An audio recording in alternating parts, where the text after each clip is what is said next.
78 years old is not the age to expect a trick from your own daughter. I'd lived long enough to distrust bankers, politicians, and used car salesmen, but merit? Well, I guess I was naive. My name is Freeland Beckett. Yeah, weird name, I know. My mother was an idealist who believed in freedom in all its forms. Ironically, now I feel like a prisoner in my own home, in my own body. Parma was never a big city, but it always seemed cozy to me. I moved here almost 45 years ago when I got a job as a lead civil engineer in a city department. Eleanor, my late wife, and I bought this house on Clover Street, a small one with a white picket fence and a garden where she grew roses. Now, the roses are feral and the fence needs painting. Hands are not the same and there's not much point. Eleanor died 7 years ago. Cancer. Quickly and ruthlessly. She was the best part of me, ironed out all my sharp edges. After her death, the house emptied and I became even more withdrawn. Our daughter Merritt visited me for the first few months almost every week, then once a month, and in recent years I've only seen her on major holidays. Merritt is 46. She works as an insurance appraiser, drives a silver Volvo, and wears impeccably ironed blouses. She always has a perfect manicure and smells lightly of expensive perfume. She resembles her mother outwardly, but in character. All of me, with all of my faults and none of my virtues. Tough, rational, always knows what's best for others. "Dad, you need to sell the house," she said on every visit. "There are too many stairs. You need something one-story, closer to us." Closer to them means that sterile Sunny Acres retirement condominium where it smells of antiseptic and hopelessness, where old people play bingo and discuss their illnesses, where I would be looked after and controlled. I've always said no. This house is the last thing that ties me to Eleanor. Here, every crack in the wall has a story. Every creaking floorboard is like an old friend. And I'm still perfectly capable of taking care of myself, damn it. Harlan, Merritt's husband, has never hidden his impatience with me. He's 6 years younger than my daughter, works in real estate, and always looks at my house with an appraising eye. To him, I'm not a father-in-law, but an expired asset. "Look at this neighborhood, Freeland," he said on his last Thanksgiving visit. "Prices are going up every month. You're sitting on a gold mine." "What am I supposed to do with the money, Harlan?" I asked. "Buy myself some new knees." He laughed as if I was joking, but I wasn't joking. My knees are a disaster. The right one is worse than the left. And my heart, well, my heart is the main problem. 3 months ago, Dr. Lowell told me the valve needed to be replaced, and soon. "Without surgery, you might have a year, maybe less," he said, looking at me over his glasses. "With surgery, another 15 to 20 years of quality life. My insurance didn't cover the full cost of the surgery. I'd have to pay $27,000 extra. I had savings, not as much as I would have liked, but enough for the surgery. I'd been saving for years, saving for everything but books. The money was in a special account, untouched since I'd retired 15 years ago. I hadn't told Merritt about the diagnosis. I didn't want to give her another reason to insist on selling the house, but she must have suspected something because she started visiting me more often. Or so I thought. "You look pale, Daddy," she said a month ago when she dropped by unannounced on a Saturday morning. "Are you sure you're feeling all right?" "Just old age," I replied. "Nothing out of the ordinary." She looked around, looked in the refrigerator, wrinkled her nose. "I could send a housekeeper over," she suggested. "Once a week. She'd cook, clean." "I don't need another woman in the house," I cut her off. "I'm doing fine." "Stubborn old man," she muttered, but I heard her. Merritt was always sure I couldn't hear anything if she spoke softly. Another misconception. She stayed longer than usual that day. She helped me with the garden, even made me lunch. I remember her asking where I kept important documents. "Why do you want them?" I asked. "Just need to know, Dad. Just in case." I showed her the safe in my office. I didn't open it. I just showed her. It held the deeds to the house, the insurance policies, the will I'd made when Eleanor was alive, and some jewelry that had belonged to her. I never kept cash in the safe. All the money was in a bank account. Only Merritt knew the code to the safe in case something happened to me. After that visit, I started to notice strange things. My desk in the study, papers weren't laid out the way I'd left them. The drawers of the dresser in the bedroom were slightly pulled out. And one day, I noticed that my checkbook wasn't where I'd left it. At first, I chalked it up to senile paranoia. Then I started to doubt it. I started memorizing exactly where I put things, even making inconspicuous pencil marks on the corners of documents. 2 weeks ago, Merritt called and said she and Harlan wanted to stop by on Sunday. "We have news, Daddy," she said with an unusual warmth in her voice. Good news. I was wary. The last time Merritt had good news, she'd announced that she'd found a place for me in a nursing home. On Sunday, they arrived dressed up, Harlan in a new suit, Merritt in a dress I'd never seen before.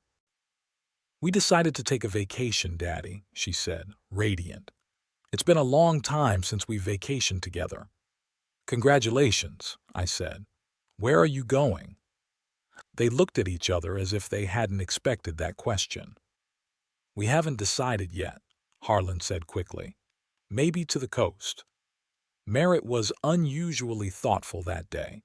She asked me how I was feeling, if I needed anything, even offered to stay the night. "It's okay," I said.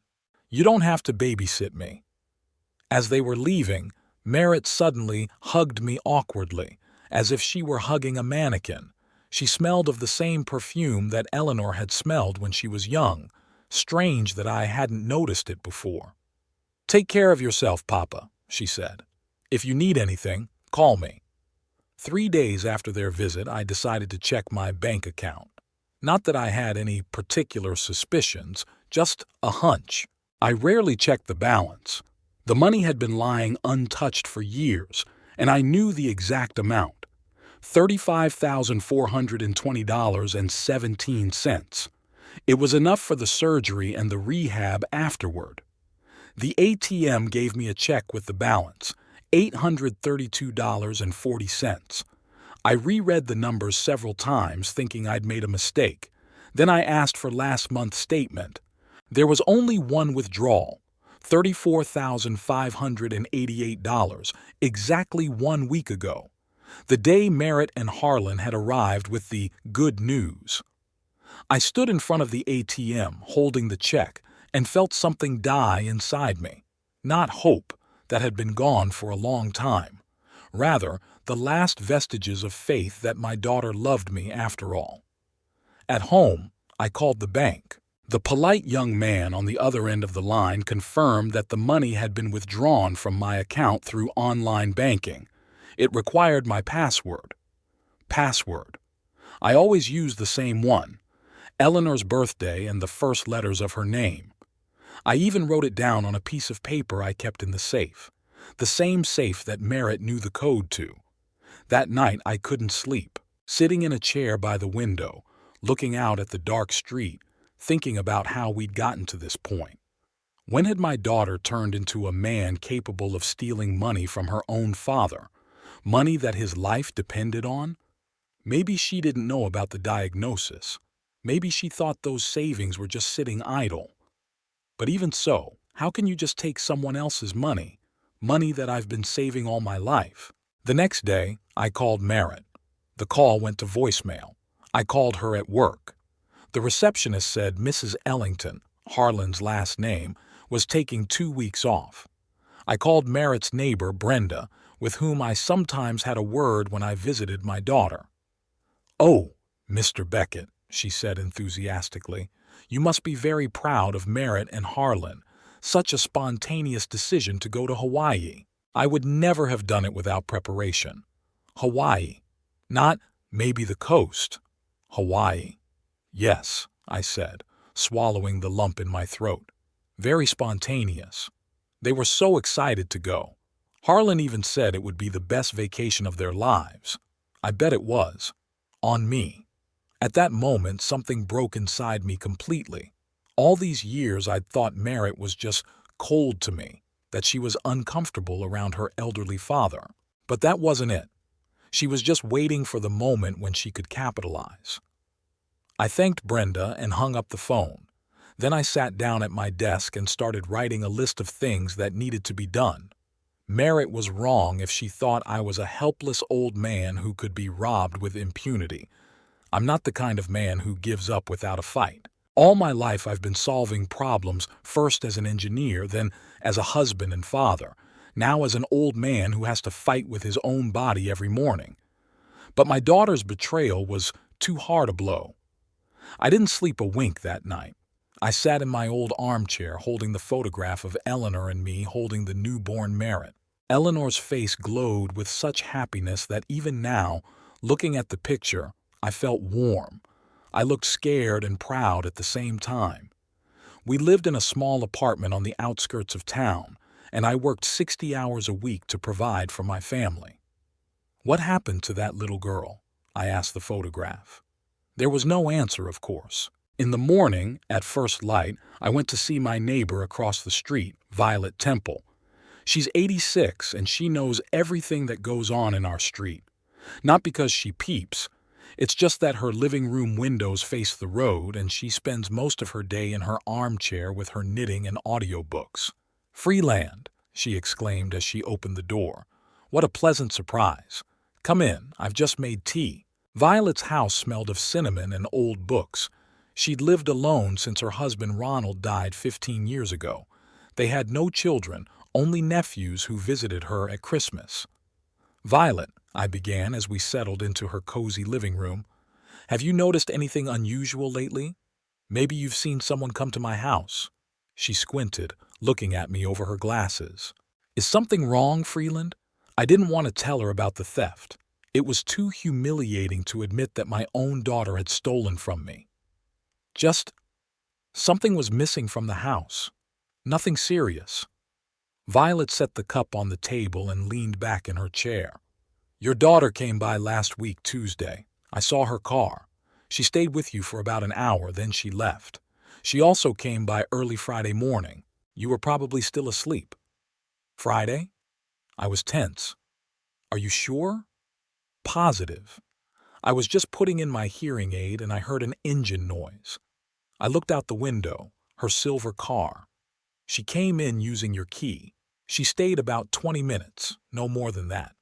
When she came out, she was carrying some kind of envelope or folder, a big one. So that's it. Friday's the day before the money disappeared from my account. She must have gotten my bank account information. "Thank you, Violet," I said, getting up. "You've been a great help. Freeland," her voice became serious. "Whatever happens, remember that you're not alone. I know we all live on our own now, but back in our day, neighbors were like family." I nodded, touched by her words. Violet was right when Eleanor and I first moved into the neighborhood.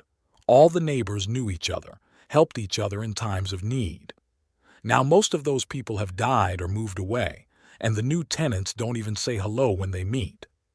Back home, I began my search. If Merritt had really been here on Friday and taken something, I needed to figure out what it was. I methodically searched desk drawers, closets, all the places where I kept documents. Everything in the safe was there: house deeds, insurance policies, will. But the last page of the bank statements was missing, the one with the account number and balance. Also missing was a sheet with the online banking password. Next, I checked my computer. I rarely use it, preferring newspapers and books, but I do occasionally check email and news. The browser history showed that someone had accessed my bank's website on Friday, just when Violet said Merritt was at my house. It was all adding up. She came in while I was sleeping, took my account information and password, then used my computer to log into online banking. Then the next day, Saturday, she wired the money. I tried to remember if there was anything unusual about her behavior in recent weeks. She started calling more often, inquiring about my health, even offering to help around the house. I thought she was finally starting to show daughterly concern, but she was just setting the stage for the theft. Anger and resentment overwhelmed me. I called her again, to no avail. Harlan's phone wasn't answering either. I needed more information. I got dressed and drove to the bank where I kept my account. The nice girl behind the counter, Tiffany, knew me. I came in every month to withdraw cash for operating expenses. "Mr. Beckett, nice to see you," she said with a smile. "What can I do for you?" "I need information about a withdrawal from my account," I said. "A large one, last week." Her smile became strained. "Sure, let's check it out. Can I see your ID?" I handed her my driver's license and she started typing something on the computer. "Yeah, I see the transaction. $34,588. Transferred to an account at First National Bank. The account is in the name of Merritt Ellington." "That's my daughter," I said. "She had no right to transfer that money. I want it back." Tiffany looked embarrassed. "Mr. Beckett, the transaction was made through your online banking account using your password.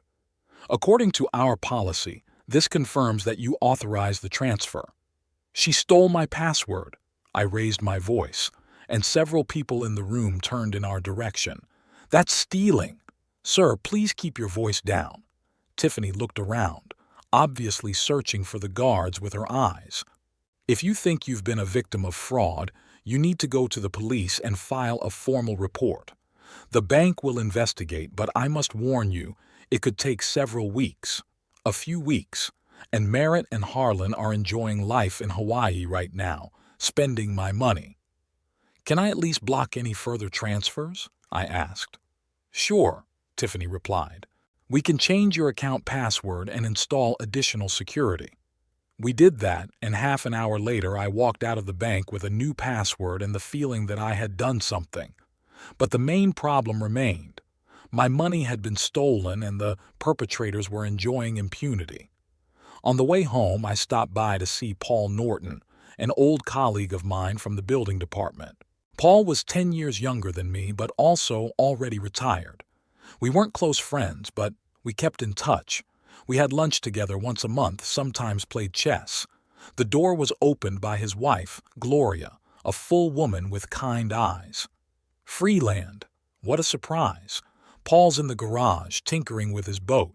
Come on in, I'll get him." I sat on the couch in the living room, looking at the pictures on the walls. Paul and Gloria with their children and grandchildren, a happy, close-knit family.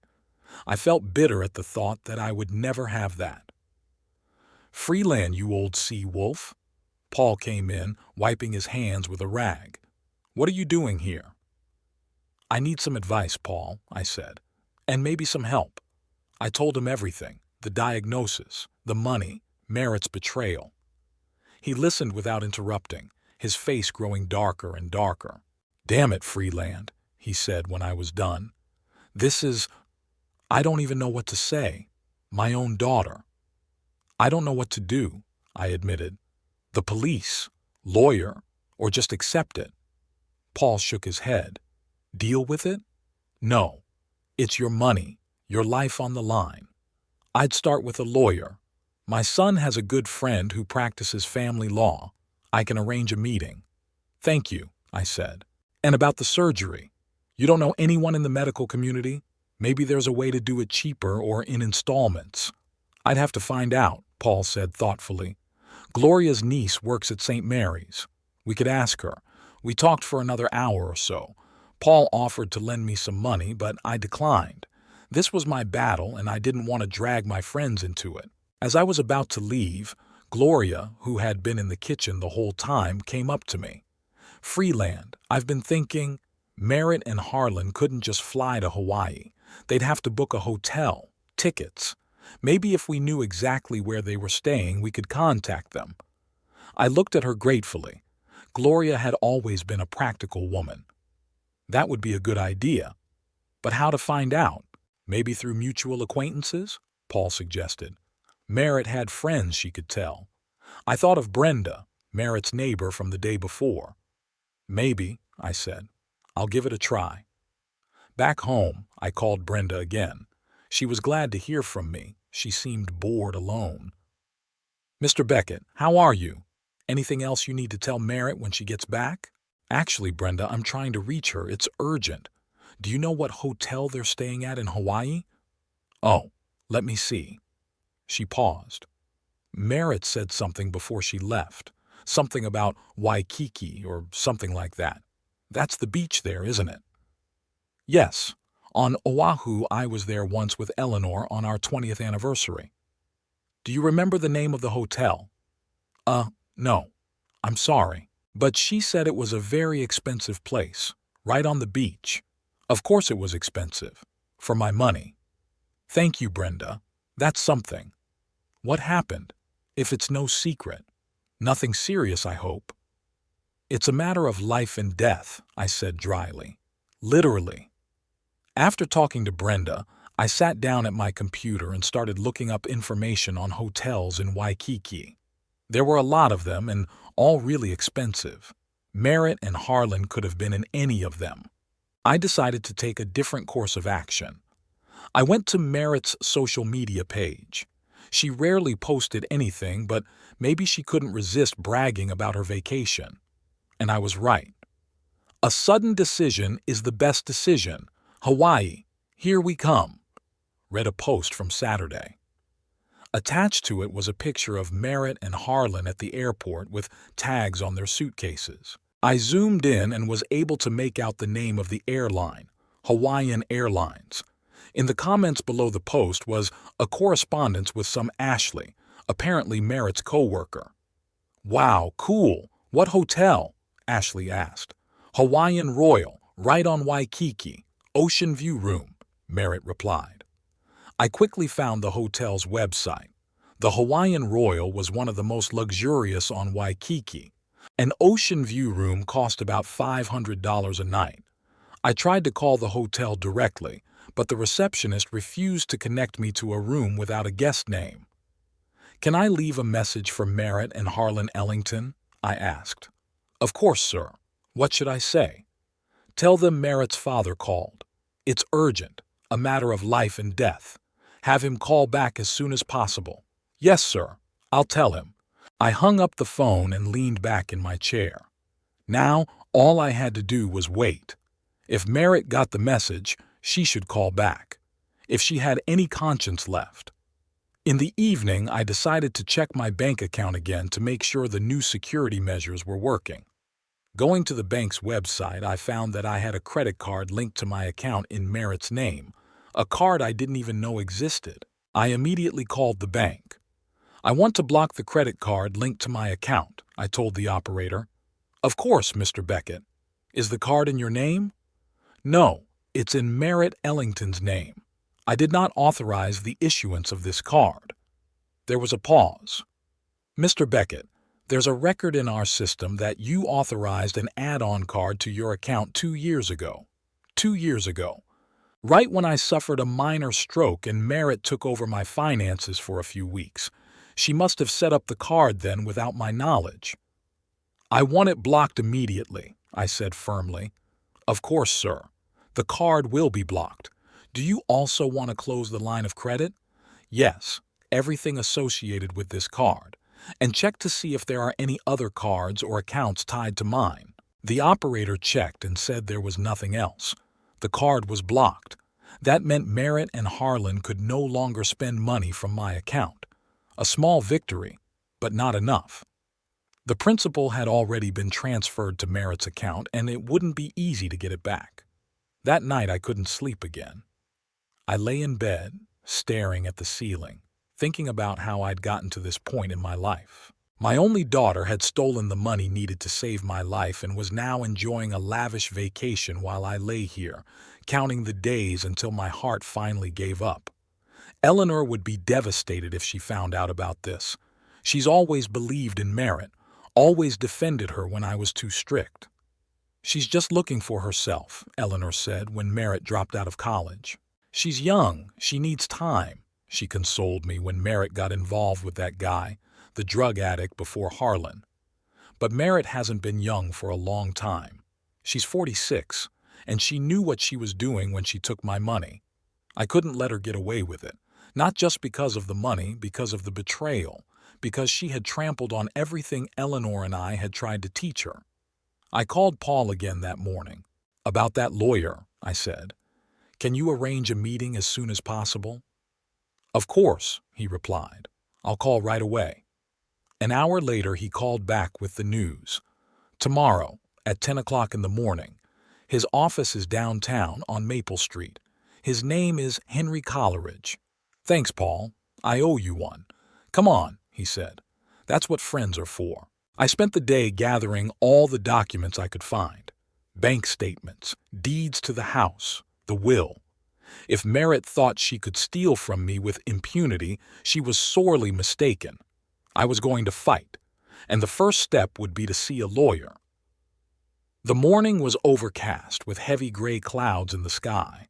I could feel my joints aching, a sure sign of impending rain. Nevertheless, I shaved thoroughly, put on my only decent suit and the dark blue tie Eleanor had given me for our last anniversary. Today was the big day. The day I would begin to get justice. Attorney Henry Coleridge's office was located in a modern glass and concrete building in downtown Parma, a place where people like me, elderly people with canes and heart problems, don't usually go. I felt out of place among the rushing young people in expensive suits, coffee in one hand and a phone in the other. At precisely 10 o'clock, I entered the reception area on the 12th floor. The receptionist, a young woman with perfectly straight hair and a manicure the color of caked blood, looked up from her computer. "What can I do for you?" "Freeland Beckett. I have an appointment with Mr. Coleridge at 10. She checked her notes. "Yes, Mr. Beckett. Mr. Coleridge is expecting you. Please follow me." We walked down a short hallway to a dark wood door. The secretary knocked, then opened it. "Mr. Beckett, sir." Henry Coleridge was younger than I'd expected, no more than 45 years old, tall, with a neat beard and attentive brown eyes. He stood up from the table and extended his hand to me. "Mr. Beckett, nice to meet you. Paul has told me a lot about you." His handshake was firm but not excessive.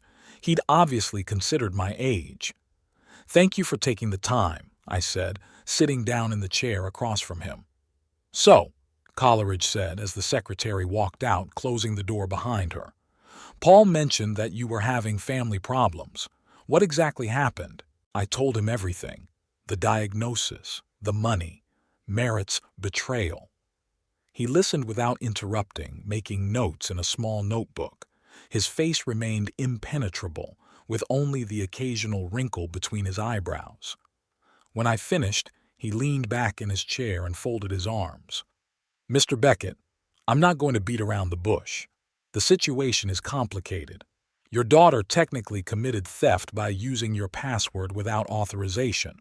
But it would be difficult to prove, especially since she's your next of kin and could claim you gave her permission to use the funds." "I would never—" "I understand," he interrupted me gently. "But in a court of law, it would be your word against hers. And unfortunately, in such cases, the question of the capacity of the elderly often comes up." I felt the color come to my face. "I'm sane. My doctor will attest to that." "I'm sure he will," Coleridge nodded. "But litigation can take months, even years. And you, as I understand it, need a decision as soon as possible because of your health." He was right. I didn't have time for long trials. "What do you suggest?" Coleridge tapped his pen on his notepad. "A few steps. First, immediately freeze all credit cards associated with your accounts if you haven't already done so. Second, amend your will to exclude your daughter from inheritance. Third, write a formal demand for a refund. If she ignores it, we can file a theft report with the police." "I've already blocked one card I didn't even know existed," I said, "but I need to check if there are any others." "Okay, let's call your bank right now and check." Coleridge dialed the number and put it on speakerphone. After the standard identification procedures, we found out that in addition to the already blocked credit card in Merritt's name, there was another debit card linked to my account in the name of Harlan Ellington. I felt my insides boiling. These two were thoroughly prepared to rip me off. "Block that card immediately," I said to the bank teller. And check if there are any other accounts or cards associated with my name that I don't know about. The check showed that there was nothing else. Both cards were blocked. Great, Coleridge said when we were done talking. Now about the will. Do you have a copy of the current one with you? I pulled out a document I hadn't reviewed since Eleanor's death. According to it, all my property was to go to Merritt when I died.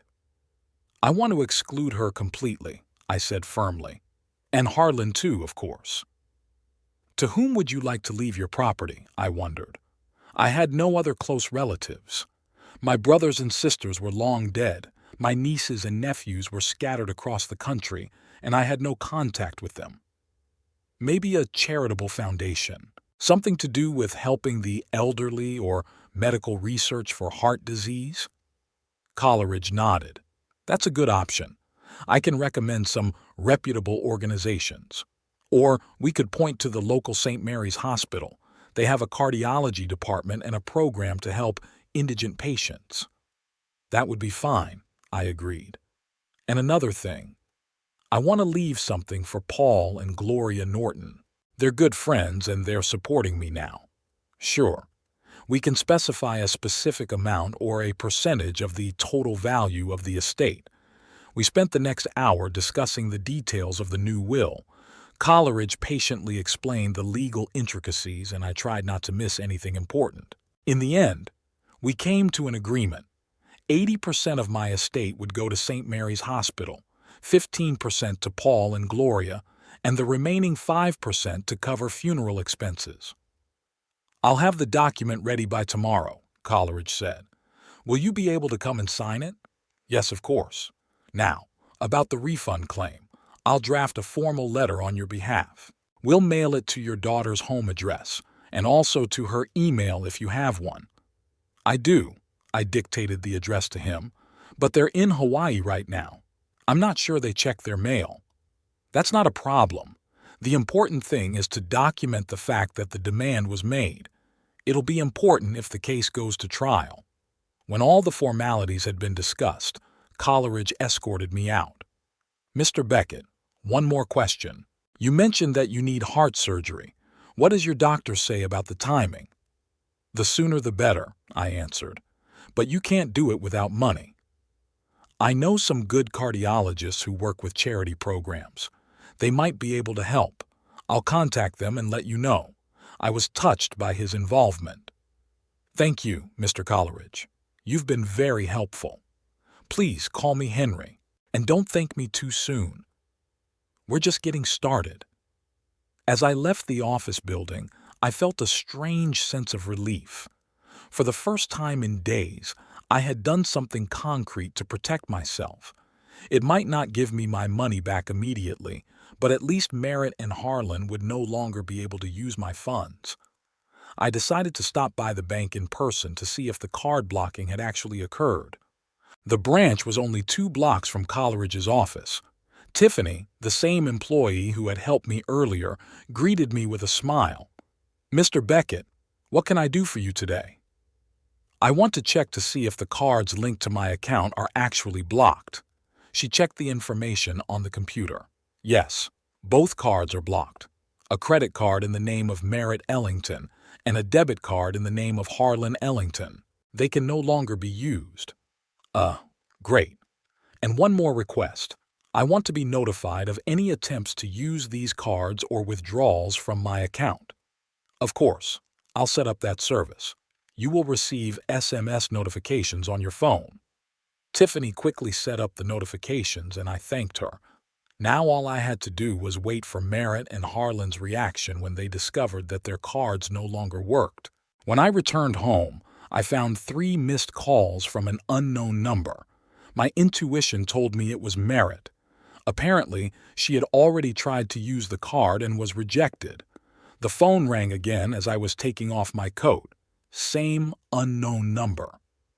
Freeland Beckett, I answered, trying to keep my voice calm. Daddy! Merritt's voice was strained. What's going on? My card doesn't work. Really? I didn't try to hide my sarcasm. What a nuisance. Did you do this? Did you block my card? Your card? I felt a wave of anger rising inside. A card tied to my account that I didn't even know existed? Yeah, I blocked it. And Harlan's card, too. There was silence on the other end of the line. Then Merritt spoke up, softer. Dad, look, I can explain. Really? Can you explain why you stole $34,588 from my account? The money I was saving for my heart surgery. Money that I'll probably be dead within a year. Surgery. Her voice shook. What surgery? You didn't say anything. You didn't ask. I was practically screaming. You just took the money and flew to Hawaii with this husband of yours. Money I've been saving my whole life. We were going to pay it back. Now she raised her voice too. It was a temporary loan. Harlan's expecting a big commission on the sale of that house in Lakewood. We'd pay back every dime. A loan? I laughed bitterly. People ask permission before they borrow. You didn't. You stole. Daddy, please, she said, a pleading tone in her voice. We're stuck here with no money. We can't pay for the hotel, the food, not even return tickets. Maybe you should call the police. I suggested it. Tell them you stole money from an old man and now you can't go home. I'm sure they'll be very sympathetic. You can't just leave us here. Why not? You left me to die. There was silence again. I could hear Merritt breathing heavily. What do you want? She finally asked. I want my money back, every dime of it. Okay, she agreed quickly. As soon as we get home, we'll sell the car if we have to. But right now we need at least the money for the tickets back. No, I said firmly. No, as soon as. Transfer the money to my account now, and I'll unblock your card so you can get back. But we don't have that kind of money right now. Dad, be reasonable. Reasonable? I felt my heart start to beat faster and forced myself to take a deep breath. You want to talk about being reasonable? Okay. Here's what I did today besides blocking your cards. I hired a lawyer and rewrote the will. You and Harlan will never get another dime of my inheritance. No house, no savings, nothing. Everything will go to St. Mary's and my friends, Paul and Gloria Norton. You can't do that. There was shock and panic in her voice. I'm your only daughter. The daughter who stole the money needed to save her father's life. A daughter who is now enjoying a luxurious vacation with that money. Such a daughter doesn't deserve an inheritance. It's not fair, she was crying now. Harlan and I have taken care of you all these years, visiting you, calling you. Out of duty, not love, I interrupted her. And the care was to talk me into selling the house and moving into a nursing home so you could get the money from the sale. That's not true, she sobbed. We wanted you to be safe, supervised. Under control, I corrected. Closer to you, so you could keep an eye on my money. Well, it's too late now. The decision's been made. You can't just disinherit me. I'll contest the will. You can try, I said calmly. But my lawyer is sure it'll be all right, especially since we have proof of the theft. Merritt was silent, apparently thinking about the situation. What do you want? She finally asked, without tears, in a cold, businesslike tone. Do you want us to return the money? Yes, every cent. And I want you to apologize. I want you to apologize, and I want you to admit that you did something terrible. And then you'll reinstate the will? I paused. I had no plans to revive the will. Merritt's actions had shown her true colors, and I didn't want her to get anything after I died. But right now, I needed to get the money back for the surgery. Maybe, I answered evasively. Get the money back first, then we'll talk. But how are we supposed to get it back? We can't transfer what we don't have, and we can't go home without the money. That's your problem, not mine. You find a way to steal the money, find a way to get it back. Are you really going to leave us here? Your own daughter? You left me for dead, I reminded you. I guess we're even. Dad, listen, her tone changed again, begging. Give us at least enough for the return tickets. We'll come home and start raising money right away. Sell the car, take out a loan, anything. But we can't do that while stuck in Hawaii. I've been thinking, maybe this was a reasonable compromise.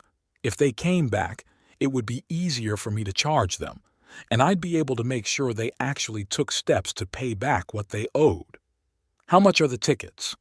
About $1,000 for two, she answered quickly. Plus a little more for a cab to the airport and food. $1,500, I said after a pause. I'll unlock your card with a limit of $1,500, just for tickets and essential expenses. But as soon as you get back, I expect a full refund of the entire amount. One more thing, Merritt. Yes? If you don't return the money within a week of your return, I'll file a theft report with the police. I have all the evidence, and believe me, I won't stop, even if you are my daughter. You wouldn't do that. There was uncertainty in her voice.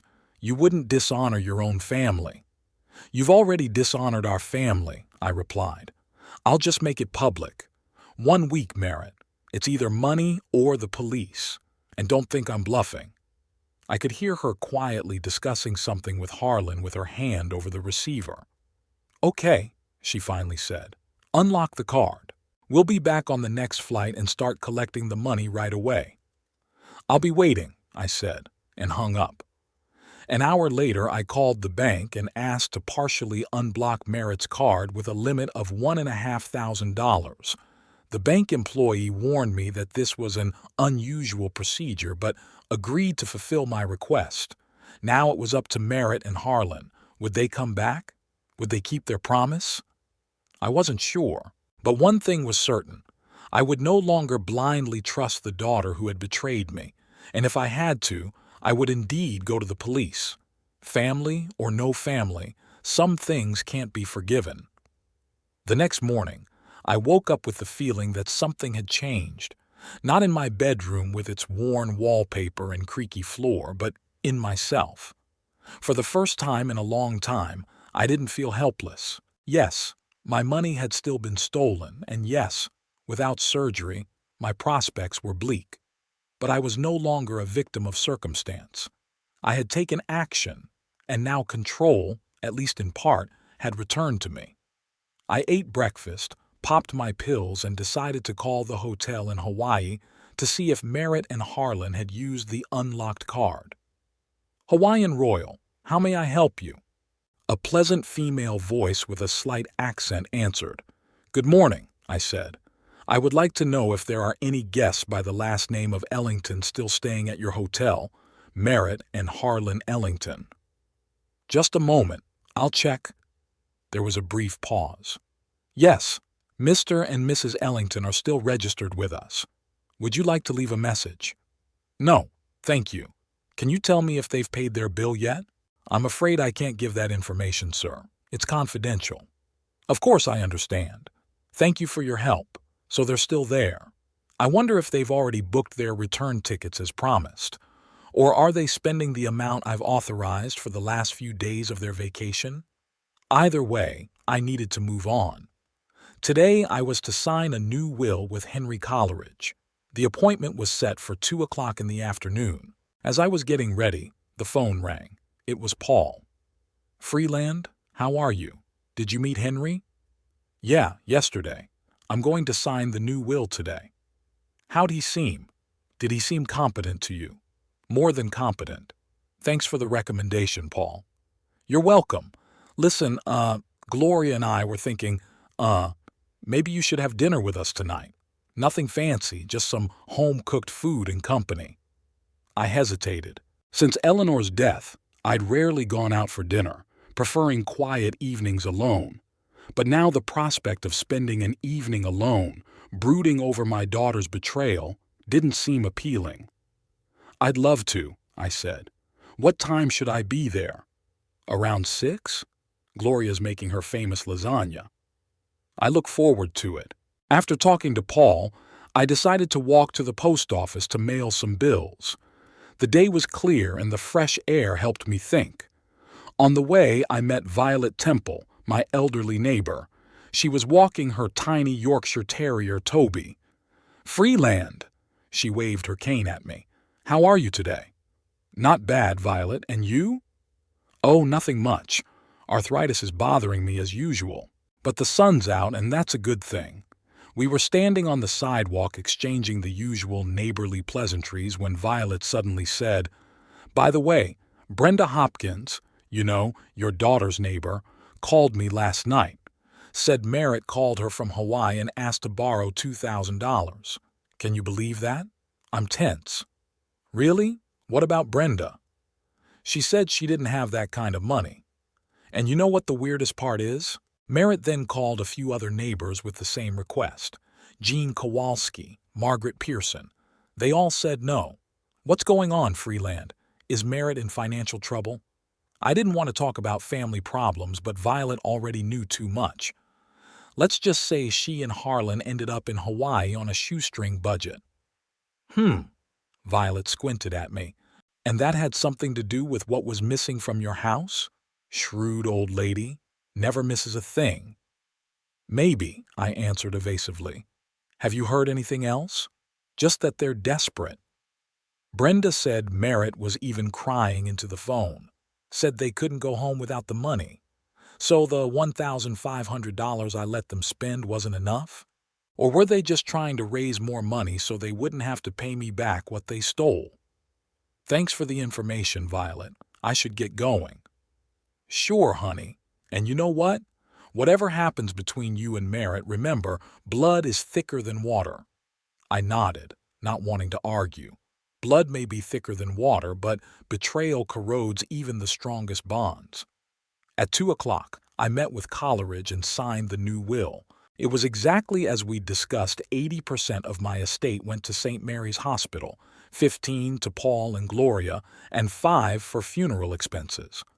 I also signed a formal request for a refund. I contacted Dr. Rachel Klein at St. Mary's, Henry said. She runs a program to help indigent heart patients. Dr. Klein is willing to meet with you tomorrow to discuss treatment options. I was touched by his involvement. Thank you, Henry. You've been very helpful. In the evening, I went to Paul and Gloria's house for dinner. Their home was warm and cozy, filled with the smells of home-cooked food and the sounds of quiet conversations. Over lasagna, really excellent, we talked about the weather, television shows, and Paul's new boat. "Did you sign the new will?" Paul asked when Gloria served dessert. "Yes, today," I replied. "And I have to say I feel bad about including you in it." "Stop it," Gloria interrupted me.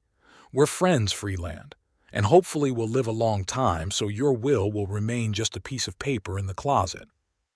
"Speaking of long life," Paul said, "did Henry mention that he contacted some doctor about your surgery?" "Yes, with Dr. Klein at St. Mary's. I have an appointment tomorrow." "Oh, great!" Gloria clapped her hands. "See, there's always a solution." As I was about to leave, Gloria took me aside. "Freeland, I have an idea. You remember Martha Jenkins from church? She runs a support group for seniors. They meet once a week at the community center. Maybe you should go." "A support group?" I raised an eyebrow skeptically. "I'm not sure it's for me. Just think about it. People our age gather there, a lot of people living alone, a lot of people with health problems or kids. Sometimes it helps to just talk to those who really understand." When I got home, I found 2 missed calls from an unknown number. Hawaii again. I didn't call back. In the morning, I met with Dr. Rachel Klein at St. Mary's Hospital. She appeared to be an energetic, middle-aged woman with short brown hair and an attentive gaze. "Mr. Beckett, nice to meet you. Henry Coleridge has told me a lot about you." I told her about my diagnosis and handed her copies of my test results. "Yes, a classic case of aortic valve stenosis," she said, looking at the documents. "Surgery is really necessary, and the sooner the better." Dr. Klein told me about an assistance program for patients who can't afford the full cost of treatment. According to her, I had a good chance of getting a significant discount, but I would still have to contribute about $8,000 to $10,000. "There is another opportunity," she added. "We are launching a new clinical trial program for a minimally invasive valve replacement technique. Patients participating in the trial get the surgery for free. But, of course, it's an experimental procedure with its own risks. I picked up brochures with information about both programs, thanked Dr. Klein, and promised to consider my options. On the way home, I stopped by the community center Gloria had mentioned. The administrator told me about the Martha Jenkins Group, which not only provided emotional support for seniors, but also did projects ranging from mutual aid to charity work. "There's a meeting just around the corner tomorrow. Would you like to sign up?" she asked. "Okay, sign me up," I agreed, unexpectedly. At home, I found a message from Brenda, Merritt's neighbor. I called her back. "Mr. Beckett, I'm so glad you called. Merritt asked me to get in touch with you. She and Harlan are in a terrible situation." "What's wrong?" I asked, even though I already knew. "They can't go home. The hotel is withholding their belongings because of an unpaid bill, and they have no money for tickets. Merritt said you know about it, but you're not returning her calls." "I unblocked her credit card with a limit of $1,500, I said. "That should have been enough for the tickets." "She says the card doesn't work. Something about going over the limit or that the bank has blocked it again." I checked with the bank and found out that Merritt tried to withdraw $4,000, well over the limit, and the security system automatically blocked the card.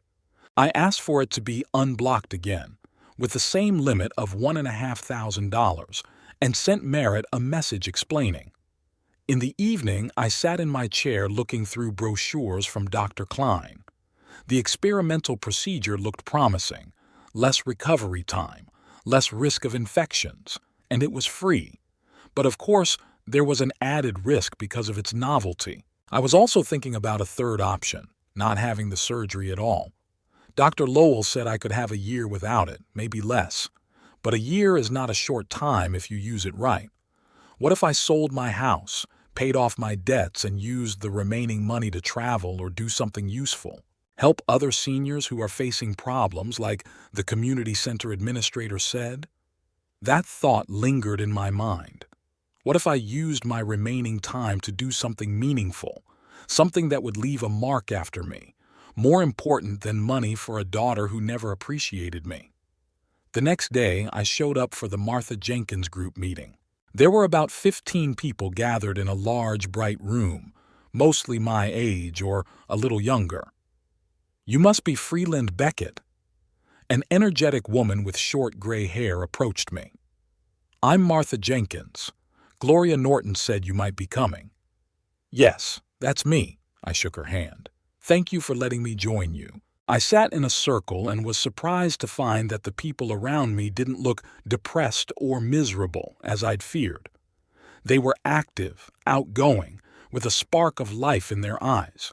Martha began the meeting with a brief introduction of all the participants. She then talked about the group's current projects. They helped each other with minor repairs, organized joint shopping trips for those who could not drive, and held charity fairs to raise money for various needs. "Our next project is to help elderly people who can't afford the medical treatment they need," Martha said. "We have partnered with St. Mary's Hospital and the Golden Years Foundation. They provide discounted medical services, and we help with organizational issues and support after treatment." I felt something click inside. This was what I had been looking for. An opportunity to use my experience and my remaining time to help others in a similar situation. After the meeting, I approached Martha and told her about my situation, the diagnosis, the stolen money, the search for new ways to do things. "Freeland, I'm so sorry you're going through this," she said, putting her hand on my shoulder. "But perhaps it's not just a tragedy, but an opportunity to rethink your life and find a new direction." "That's exactly what I'm thinking," I admitted. "I'd like to join your project with the hospital. Maybe I can help others while I decide what to do with my own treatment." "Your help would be welcome," Martha smiled. "We have a meeting with the hospital next Wednesday. Come and we'll discuss how you can get involved." Returning home, I felt a strange calmness and determination. For the first time since the discovery of the theft, I wasn't focused solely on my tragedy and revenge. Instead, I was thinking about the possibilities, about what I could do with the time I had left, whether it was a year or 20 years. A message from Merritt was waiting for me at home. "Thanks for unlocking the card. We've booked our tickets for tomorrow. We'll come back and start collecting money right away. I know you don't believe it, but we're really sorry." I didn't respond. Words were cheap, especially from a man who had already betrayed me, but I was glad they were coming back. It meant the fight for my money could continue. In the meantime, I had a new goal: to help other seniors in difficulty, to use my skills, my experience, my time for something more than just waiting for surgery or death. That night I slept soundly, without the usual heaviness in my chest or thoughts of betrayal. Instead, I thought about the project with the hospital, the people I had met in Martha's group, the new opportunities. Perhaps Merritt's betrayal, as painful as it was the push I needed to come out of my shell of loneliness and find new meaning in life. Not just to survive day to day, but to do something meaningful, to help those in need, to leave behind something more than mere possessions for an ungrateful daughter. Rain was drumming on the roof when I woke up this morning. Typical fall weather in Parma.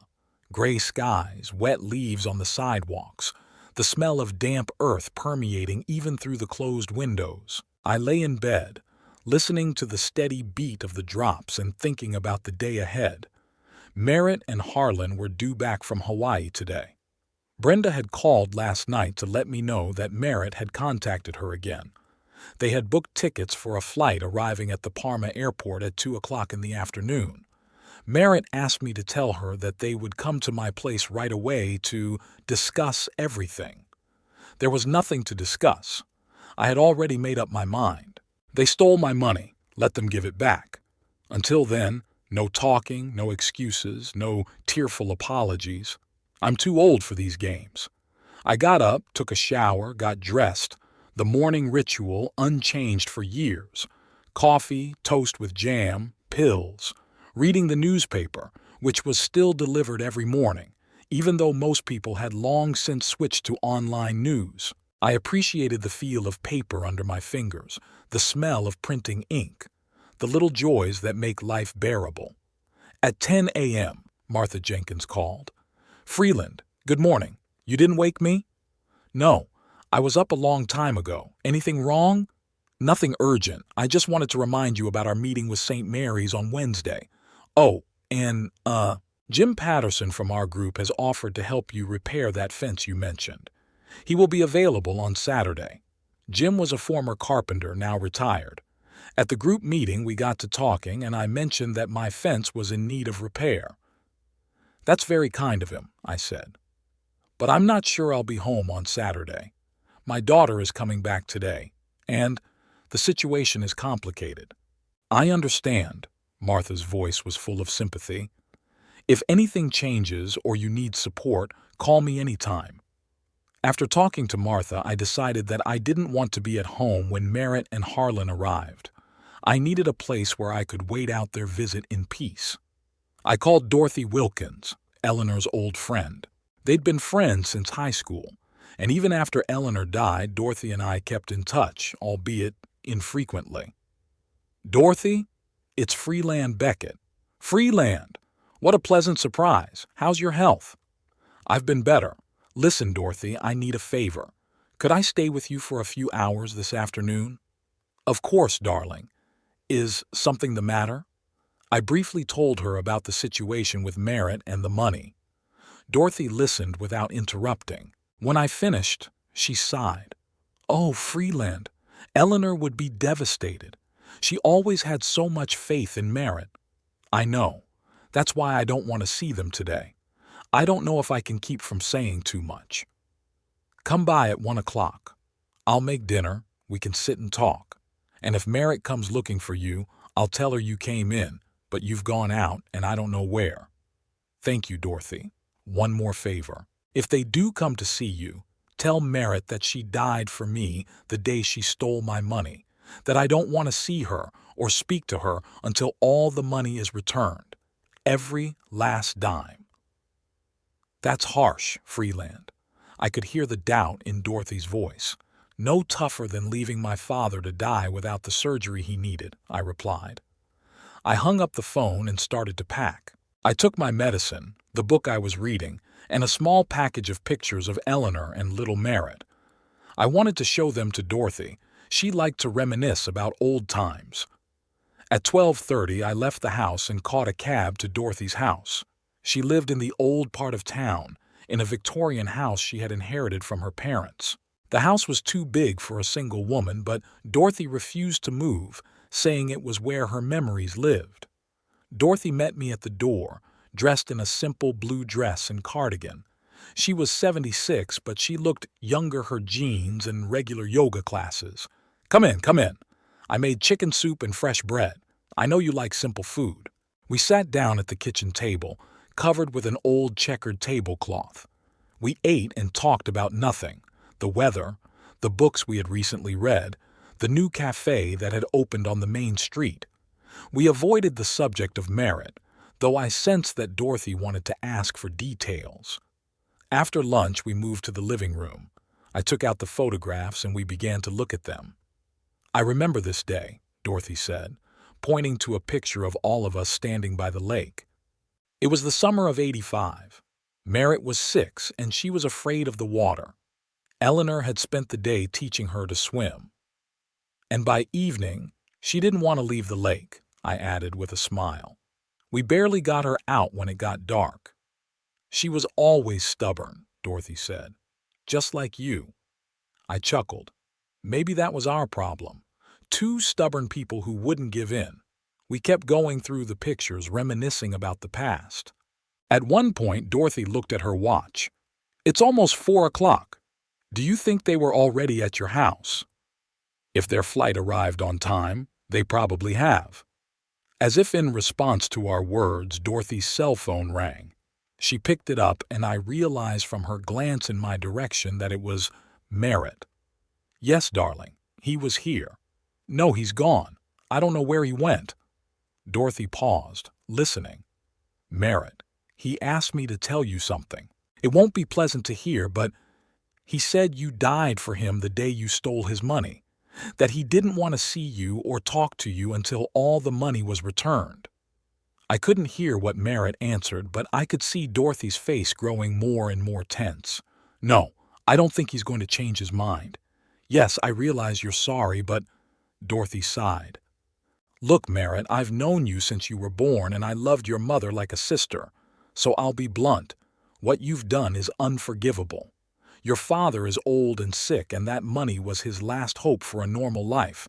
And you and Harlan—" She shook her head. "No, I won't get involved. This is between you two. But if you're truly remorseful, give the money back, every cent. It's the only way to start over." Dorothy hung up the phone and looked at me. She was crying. She says she and Harlan have already applied to the bank for a loan to get the money back, that they were sorry and didn't realize how serious the situation was. "They understood perfectly well," I said firmly.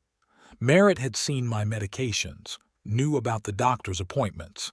She just didn't want to think about it because money was more important." "Maybe," Dorothy said softly. "But maybe we should give them a chance to make things right. The only way to make things right is to return the money. Anything else is just empty words." I stayed with Dorothy until evening. We had dinner, watched an old movie on TV. Around 9, I hailed a cab and drove home, hoping Merritt and Harlan had already left. My house was dark when I pulled up. There was no sign of Merritt or Harlan, but there was an envelope lying on the porch. I picked it up and carried it into the house. Inside was a handwritten letter from Merritt. "Dad, I know you don't want to see me, and I understand why. What we did to Harlan is unforgivable. We didn't think about the consequences, about how it would affect your health. It was a terrible, selfish mistake, and we are deeply sorry. We've already applied for a loan and are selling Harlan's car. The bank has promised to respond within a week. As soon as we get the money, we'll pay you back the full amount right away. Please give us a chance to make up for this mistake. I'm not asking for forgiveness. I know I don't deserve it. Just a chance to prove that we are truly sorry. Love, Merritt. I reread the letter several times looking for sincerity in it. Could it be that they were truly remorseful? Or was it just an attempt to soften me up so I wouldn't file a police report? Either way, I wasn't going to change my mind. Let them return the money first, and then we'll talk about the possibility of repairing the relationship. If they're truly remorseful, they'll do it without further reminders. I put the letter away in my desk drawer and went to bed. In the morning, I had a meeting with Dr. Klein to discuss the results of more tests and decide if I was a good candidate for the clinical trial program. 2 weeks later, I was sitting on a park bench, enjoying a rare late fall sunny day. Sitting next to me were Martha Jenkins and Jim Patterson. We had just finished a meeting with representatives from St. Mary's Hospital, where we had discussed the details of our group's partnership with the Elderly Patient Assistance Program. A lot has changed in my life in these past 2 weeks. Merritt and Harlan actually got a loan and sold Harlan's car. They paid me back $32,000, not the entire amount, but most of it. They promised to pay the rest within a month. I was surprised that they actually kept their word. Maybe they were genuinely remorseful, but repairing our relationship was not so easy. I still couldn't get over the betrayal, couldn't just pretend it hadn't happened. We communicated through Dorothy. She passed messages both ways. I wasn't ready to face Merritt, wasn't ready to hear her excuses. Maybe in time, but not now. In the meantime, my participation in Martha's group opened up new opportunities. I met people who understood my problems, who didn't judge or give unsolicited advice. People who were simply there for me, willing to help when needed and give space when solitude was required. Dr. Klein approved my participation in a clinical trial program. A month later, I was facing heart valve replacement surgery, free thanks to the pilot program. There was a risk, but the prospect of living another 10 to 15 years of quality life was worth it. "What's on your mind, Freeland?" Martha asked, interrupting my musings. "About life," I answered. "About how strangely it turns. A month ago, I thought I was alone, that my own daughter had betrayed me and that I didn't have much time left. And now you have us," Jim smiled. "And an operation on the horizon. And a whole project that's just beginning." He was right. The project we were discussing with the hospital was ambitious, creating a support system for elderly patients in need of complex surgeries. Not just financial support, but emotional, practical support. Help with transportation, with post-op care, with daily activities during rehabilitation. I offered to use my skills as an engineer to design modifications to the home space. Simple, inexpensive solutions that could make life easier for people after surgery. Ramps, handrails, special fixtures for the bathroom and kitchen. Martha and the rest of the group supported the idea with enthusiasm. "You know, Freeland," Martha said, looking at the children playing in the park, "sometimes the most painful events in our lives lead to unexpected discoveries. What happened to you and Merritt is terrible. But if it hadn't been for that, you wouldn't have come to our group, you wouldn't have started this project. And you wouldn't have made new friends," Jim added. "Real friends." I nodded. They were right. Over the past few weeks, I'd come to realize an important truth. Family isn't necessarily about those you're related to by blood. Family is those who care about you, who support you in times of need, who accept you for who you are. Martha, Jim, Paul, and Gloria, Dorothy, even Dr. Klein. They all became my new family. Not a replacement for Eleanor or even Merritt, but something just as valuable. A community of people bound not by obligation, but by genuine concern. "I'm thinking about rewriting the will again," I said, looking at the maple leaves swirling in the air. "Leave the house not to the hospital, but to our project. To set up a small fund to help seniors with medical expenses." "That's a wonderful idea," Martha said. "Your house could be the headquarters of the project, a place where people could get counseling, help, Just talk to someone who understands. What about Merritt? Jim asked. Don't you think you'll leave her something? I wondered. Merritt had returned almost all of the money, showing that she wasn't completely lost to me. But trust had been broken, and I wasn't sure it would ever be fully restored. Maybe a small amount, I finally said, not out of a sense of obligation, but out of a memory of what she had once been. The little girl in the pictures that Eleanor and I had loved so much. We sat in silence, watching the sun slowly sink toward the horizon, coloring the clouds pink and gold. Winter was ahead, cold with short days and long nights, but spring would inevitably come after it.